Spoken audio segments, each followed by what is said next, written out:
कुंडली करदे हार विठ्ठल श्री ज्ञानदेव तुकाराम। वक्रतुंड महाकाय सूर्यकोटी समप्रभ निर्विघ्नं कुरु मे देव सर्वकार्येषु सर्वदा। गुरुर्ब्रह्मा गुरुर्विष्णु गुरुर्देवो महेश्वरा गुरुर्साक्षात् परब्रह्म तस्मै श्री गुरुवे नमः। नमो ज्ञानेश्वरा नमो ज्ञानेश्वरा नमो ज्ञानेश्वरा नमो ज्ञानेश्वरा नमो ज्ञानेश्वरा नमो ज्ञानेश्वरा नमो ज्ञानेश्वरा नमो ज्ञानेश्वरा। निवृत्ती उदारा सोपान देवा निवृत्ती उदारा सोपान देवा। नमो मुक्ताबाई त्रिभुवन पावनी आद्यत्रय जननी वेदांची या। नमो मुक्ताबाई त्रिभुवन पावनी आद्यत्रय जननी वेदांची या। कुंडली करदे हार विठ्ठल श्री ज्ञानदेव तुकाराम। मन्मनाभो मद्भक्तो मध्याजी मां नमस्कुरु मामे वैश्यस्य युक्तेव मात्मना मत्परायण। सेवेसाठी निवडलेला जो श्लोक आहे तो गीतेतील 9व्या अध्यायातील उत्तरार्धातील 34वा श्लोक सेवेसाठी निवडलेला आहे। त्या 34व्या श्लोकामध्ये भगवान अर्जुनाला एक उपदेश करतात। काय म्हणतात? मन मना भव मद्भक्तो मध्याजी मां नमस्कुरु मामे वैश्यस्य युक्तेव मात्मनः मत्परायण। हे पहा, भक्ती करत असताना भक्तीला जर मन साह्य असेल, मन प्रसन्न असेल, मन करारे प्रसन्न सर्व सिद्धीचे कारण म्हणून भगवंतांनी अर्जुनाला मन मागितलेलं। बघा, खरं तर या श्लोकामध्ये खरं तर गीतेचं श्लोक 700 भगवान श्रीकृष्णांनी रणांगणावर अर्जुनासाठी गीता सांगितली की अर्जुनाच्या मनाला मोह झाला होता, मोह घालवण्यासाठी गीता सांगितली। ती श्लोक रूपानं नव्हती तर कशी होती की बोलण्यात नव्हती, सहज बोलणं होतं। त्या बोलण्याचं व्यासांच्या बुद्धीनं 700 श्लोक केले, 18 अध्याय केले आणि त्या 700 श्लोक सुद्धा लोप पावलं। म्हणजे कुणाला समजेनासं झालं म्हणून भगवानांना स्वतः अवतार घ्यावा लागला आणि हे ज्ञान सांगावं लागलं। दोपले ज्ञान जगी अवतार पांडुरंग। स्वतः विष्णूंनी महाविष्णूचा अवतार सखा माझा ज्ञानेश्वर महाराजांच्या रूपाने विष्णूंनी अवतार धारण केला आणि या 700 श्लोकांच्या 9000 ओव्यामध्ये रूपांतर केले। आता या श्लोकामध्ये किती ओव्या केल्यात तर 17 ओव्या केल्या। महावैष्णव ज्ञानेश्वर माऊली या श्लोकाच्या 17 ओव्यातून सांगते। प्रथम काय म्हणलेलं आहे? मन मना भव मद्भक्तो। भगवान काय म्हणतात अर्जुनाला? मन मना भव मद्भक्तो। आता मन मना भव म्हणजे काय? बघा, मन मना म्हणजे मन जर मनाच्या पाठीमागनं गेलं तर भवसागरात गुंतल्याशिवाय राहणार नाही, वाहत गेल्याशिवाय राहणार नाही भवसागरात। मन मना भव मद्भक्तो। मग तू काय कर तर तुझं मन मला दे, तू मन हे मीची करी, माझी भजनी प्रेम धरी सर्वत्र नमस्कारी मजे खाते। फक्त मनालाच उपदेश केलेला आहे का तर अगदी अखंड भक्तीचा पाया हा मनावर। जसं गीता माऊली हे काय आहे? सगळ्या शास्त्रांचा पाया आहे। गीता काय आहे?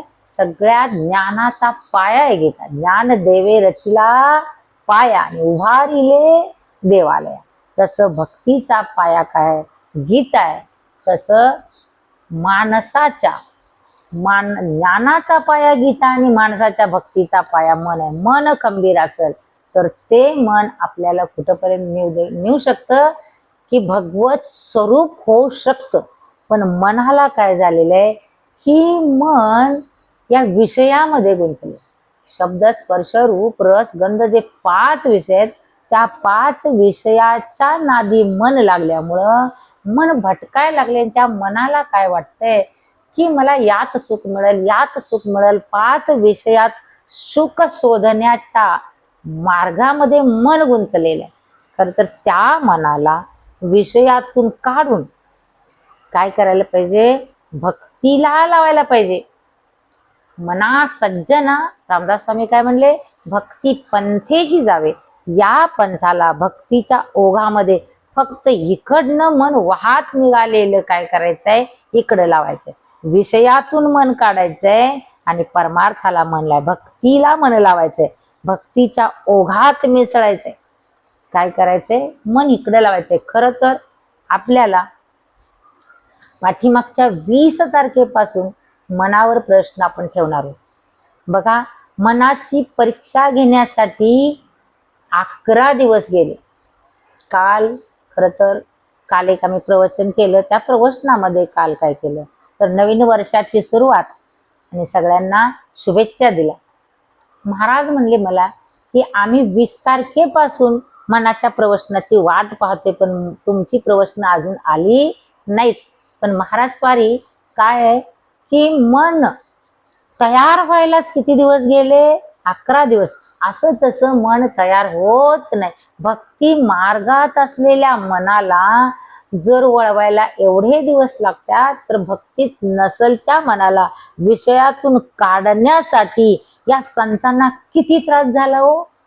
प्रत्येक संतानं काय केलं की आपलं मन भगवंताला दिलं, म्हणजे भगवत स्वरूप केलं. म्हणून त्यांची पूर्णत्वाला गेले. जसं मीठ पाण्यामध्ये घातलं तर पाणी सुरपत, गंगा सागराला मिळाली तर सागर रूप होते, तसं मन भगवंताला मिळालं तर भगवत रूप होतं. असं का, तर भगवंतांनी 11व्या अध्यायामध्ये सांगून ठेवलेलं आहे की मन ही विभूती कुणाची आहे, तर माझी आहे. मग माझं मन आहे, मला अर्पण कर, मी तू मोकळा हो. जर आपल्याकडील वस्तू एखाद्याला आपण अशी दान देऊन टाकली तर त्याच्यावर आपला अधिकार राहत नाही. त्याप्रमाणे अर्जुनाला भगवानांनी काय मागितलेलं आहे, तर मन मागितलेलं आहे. बघा, अर्जुनाला मागितलेलं आहे, आपल्याला मागितलं नाही का. आपण पण जर मन दिलं भक्तीला, पाठीमागं काही ज्ञानेश्वरीमध्ये ओव्या असे आहेत की ज्याला भक्ती करायचे त्याला ते इंद्रियासे चोरुनी जेवी तयासीच फावले गा. ज्ञानेश्वर माऊली काय म्हणते की आपल्याकडं 5 ज्ञानेंद्रिय, 5 कर्मेंद्रिय आणि 5 विषय, विषयाच्या माग गेलं तर मग काय करायला पाहिजे, ह्या सगळ्या इंद्रियांना चोरून भक्ती करायची. आता चोरून कशी करायची, बघा 6 शत्रू पण आपल्याकडे आहेत. कुठले, काम क्रोध मद मत्सर दंभ आणि अहंकार. 5 विषय, 6 शत्रू आणि मनाच्या 100 वृत्ती. त्यामुळं मन भरकटलं गेलेलं आहे. मन यामध्ये गुंतलेलं आहे. 5 कर्मेंद्रिय, 5 ज्ञानेंद्रिय, 5 विषय, 6 विकार. यामुळं मन भक्तीला लवकर लागत नाही. पण आता खरं तर भगवंतांनी अर्जुनाला कित्येक वेळा मनाबद्दल उपदेश केलेला आहे. पण 6व्या अध्यायामध्ये अर्जुन पण काय म्हणतो की चंचल ही मना कृष्णा परमाती बलभद्र. मन कसं आहे तर चंचल आहे आणि ते धीट आहे, धाडसी आहे, बलवान आहे, ते ऐकत नाही. त्यावेळेला भगवानांनी सांगितलेलं आहे की अर्जुना, तू मन ऐकत नाही म्हणतो, चंचल मन आहे. चंचल ही मन कृष्ण, चंचल मन आहे हे मलाही माहिती आहे, ऐकत नाहीये मलाही माहिती आहे. पण तुला सांगू का अर्जुना, तुला काय करावं लागल, अभ्यासेन कौंतेय वैरागेन च दुष्कृता. त्या मनाला तू अभ्यासाची सवय लाव. आणि जर अभ्यासाची सवय मनाला लावली तर काय होईल, त्या रोजच्या अभ्यासानं काय होईल, मन मत स्वरूप होईल. त्याला माझी गोडी लागल. आणि गोडी लावल्या मनाचे एक निके, मनाला एक सवय असे किंवा मनाचा एक गुण असा आहे की लाविलिया ठाया सोके. त्याला जिथं गोड वाटते, जिथं सुख वाटते, त्या सुखाला एक वेळा मन लाचावलं. लाचावले मन लागलीसे गोडी, ते हे जिभे न सोडी आईशे झाले. मग मनाला एकदा का माझ्या नामाची गोडी जडली, एकदा का माझ्या भक्तीची गोडी जडली की मन मग परत माघारी येत नाही. अशा युक्तीनं तू मन काय कर, मला दे, मत स्वरूप कर. म्हणजे त्या मनाला हळूहळू ढाळे ढाळे माझ्या भक्तीची सवय लाव. काय म्हणलेत बघा, नाहीतर या विषयातून मन निघणं फार कठीण आहे. 5 विषय म्हणजे सामान्य नाहीत बघा. आणि त्या 5 विषयात मन सुख शोधायच्या नादाला लागले. सुखासाठी तळमळ करते आणि सगळीकडे पळते मन.